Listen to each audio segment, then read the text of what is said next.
What's up, everybody? Cinephile Mike is here. I'm here with Rani DeMuth, the writer and director of the new short film, And Now I Lay Me Down. Ronnie, how are you doing today? I'm good. How are you doing? I'm excellent. So let's Good. dive right into it. Let's So do it. you have said that this film was inspired, I love this, by the existential dread of losing your looks and your film career in one fell swoop. So That's what right. was it about this idea that was both exciting and I'm assuming probably a little terrifying to explore in this medium? Yeah, this was such an interesting experience because this idea came to me in a vision. Like it came like all at once, like a bullet train. And I had just lost part of my nose to skin cancer, which I did not expect. It came out of nowhere. It was horrifying. I had like 12 reconstructive surgeries to get my nose sort of back in order. And at the same time, my film career seemed to be at a standstill. And it was just like the worst time. I was having the worst day. And I feel like because I allowed myself to kind of feel all this pain and not sort of mask it as we so often do, I meditated for a little bit and then I got the idea for this film. So it was definitely inspired from like all this sort of existential dread. And I feel like it was therapy, like making the film got me through that painful time. So I'm grateful for it in hindsight. And let's talk about Celia. What a fantastic character. I mean, Jane Kaczmarek, she was absolutely divine in this role. Can you talk a little bit about the process of working with Jane to create this character? Like, what was on the page? What did you worship? I would love to hear about this collaboration with you two. Right.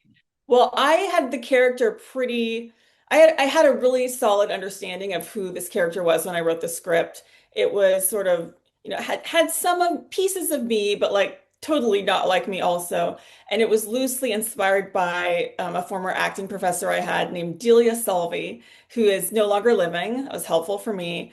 She was a brilliant acting professor at UCLA. She worked with Alexander Payne and Gina Davis and among others, and she was brilliant. She also made people cry, and she had a strong Norma Desmond vibe, wore big jewelry. I definitely was thinking about her a little bit when I wrote it.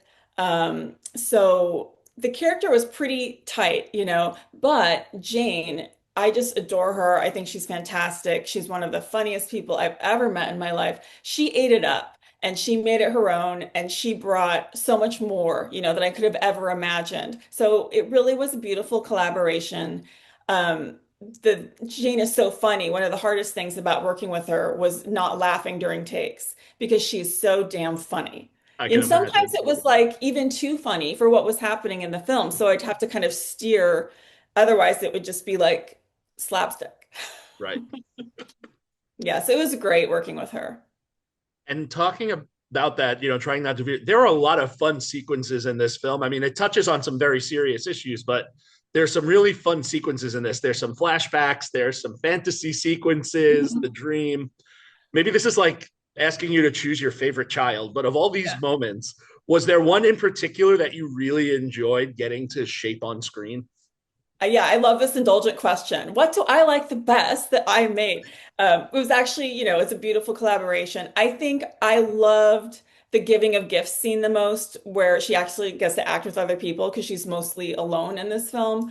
I think she just had so much fun with that scene. So that was one of my favorites. I also do love the sort of dreamlike near-death experience vibe, scene sequences. Those were challenging though because they were VFX. So even though they're really fun to watch at the end of the day, those weren't totally fun to realize because it was a lot of VFX work and redoing things. And so I'd have to stick with my first answer, the giving Fair of enough. gifts. Yeah. And I'm curious to know, as you were shaping this, what were your conversations like with your design teams, the Mm, production design? I mean, this house was gorgeous and all these shades of pink and these yeah. costumes larger than life. I was kind of getting feels, and I apologize if maybe you know these filmers, it's a little bit of like She Devil, Meryl Streep's house from the 80s Ooh, gosh, classic, I don't remember and that, but I love it. and a little bit like But I'm a Cheerleader from Yes.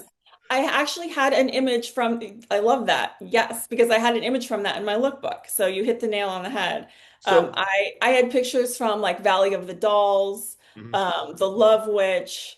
I wanted it. I mean, my lookbook is even more over the top, because you have your vision, and then when you're an indie filmmaker, you scale it and change it Right. with what you have available to you. It's always this sort of compromise. But I'm really happy with what we ended up with. I had an incredible production designer named Vanessa Liska and a wonderful wardrobe girl, Flora Manzone. And because I had a really strong vision for the film, they were able to run with my lookbook, and everyone was inspired by it, which was so great. So everyone just did phenomenal work and made me look better. People, I didn't have pink tennis balls written in the script, but I got pink tennis balls because people are seeing the vibe and getting excited. Right. So it was really, really, really fun. I'm not sure if you know this, but we ended up shooting in Jane's house.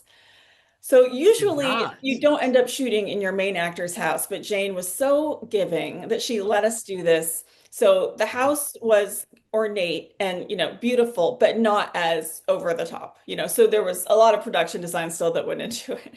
But Well, I'm sure because I couldn't imagine necessarily that her house would be that pink. Maybe it yeah. was. There was one room that was salmon pink that's beautiful. That was my favorite, that was the giving of gifts scenes. But I think we did all the other pink stuff. And talking about design and props, and maybe this is a personal. Go ahead. I'm wondering, is your favorite go-to snack or your guilty pleasure a bag of crunchy Cheetos?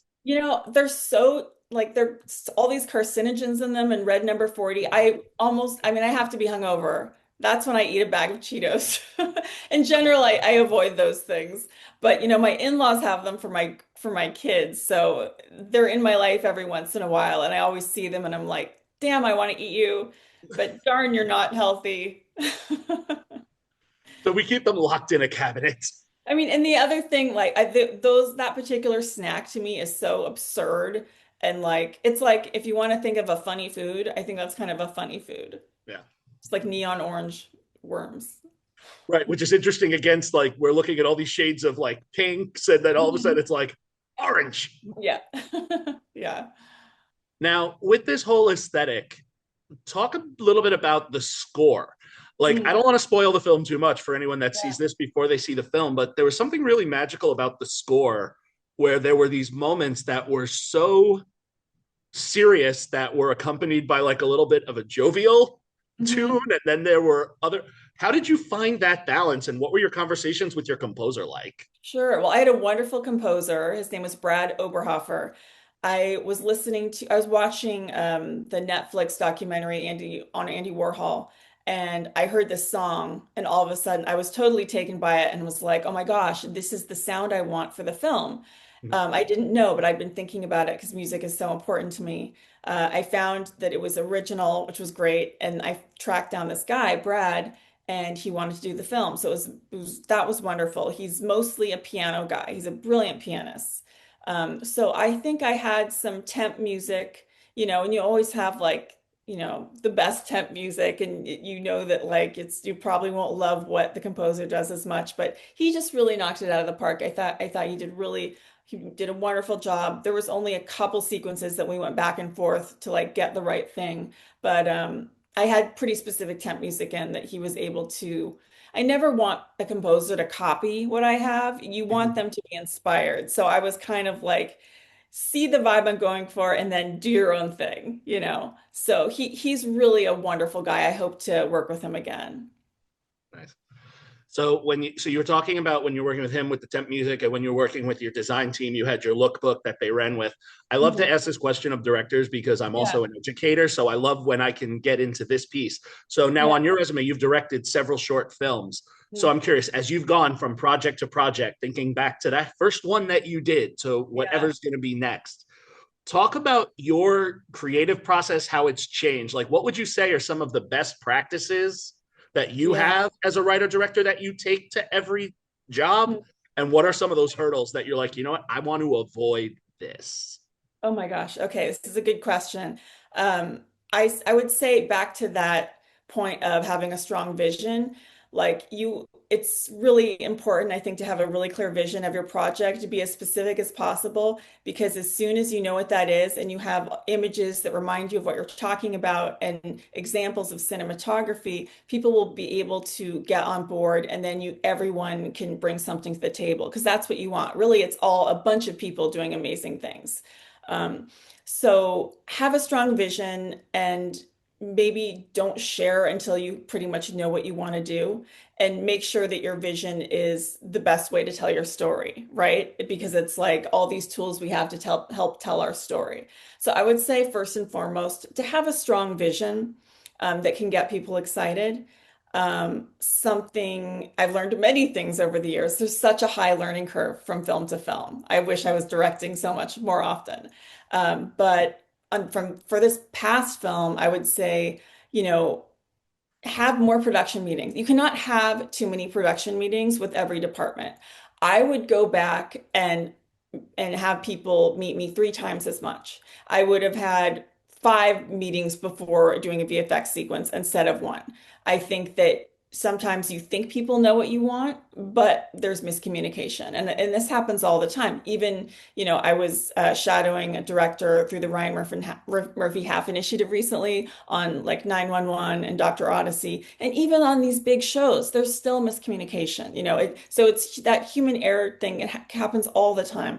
So just a reminder that, like, as a director, it is totally in your right to ask for whatever you want from everyone you're working with. They can say no, but it's totally in your right. Don't, as a woman, that's that can be like a girl thing of like, oh, I don't want to, put you out, or, I've had to deal with that in myself. And now it's like that. Do get what you want, talk to as many people as possible for as long as possible. If they hang up on you, they hang up on you, but like you have to go for what you want. Nice. And what are you hoping people take away from the film after they watch Sure. it? Sure. I feel like how people perceive a film is certainly unique to everybody, and there's no right or wrong answer. But when I'm asked this question, I think about the theme of the film. So even though it's very comical in nature, I am dealing with suicide. So when I started to work on this, I did seriously sort of research suicide. And I came across a really staggering statistic that 9 out of 10 people who try to take their life and fail never try again. And that they reported experiencing that they suddenly saw that their lives weren't losing, over their problems. And I thought this was a really profound idea.